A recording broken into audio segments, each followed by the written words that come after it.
వరి ధాన్యం కొనుగోలు చేయాలని మంచిర్యాల జిల్లాలో చేపట్టిన ఆందోళనలో ఓ రైతు అధికారి కాళ్లు మొక్కి వేడుకున్నాడు.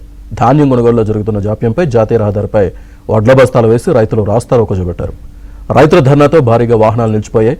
తమ సమస్యను పట్టించుకోవడం లేదని ఘటనా స్థలానికి చేరుకున్న తహసీల్దార్ పోలీసులతో రైతులు వాగ్వాదం దిగారు. ఈ క్రమంలో ఓ రైతు అధికారి కాళ్లు మొక్కి ధాన్యం కొనుగోలు చేసి తమకు న్యాయం చేయాలని వేడుకున్నాడు.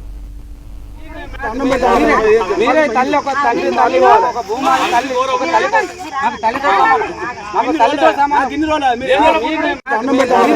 మీరే తల్లి ఒక తండ్రి తల్లి ఒక భూమాని తల్లి ఒక తల్లి మాకు తల్లితో సమానం. మాకు తల్లితో సమానం. మాకు న్యాయం చేయాలి మేడం.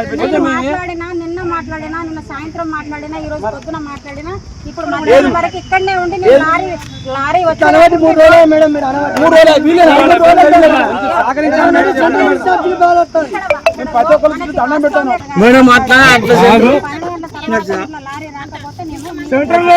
మాకు న్యాయం చేయాలి మేడం.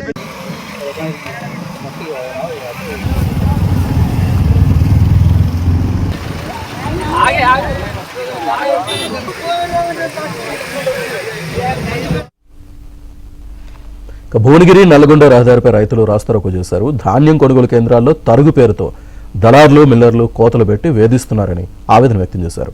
ధాన్యం తరలించేందుకు లారీలు కూడా సక్రమంగా రావటం లేదని రైతులు వాపోతున్నారు.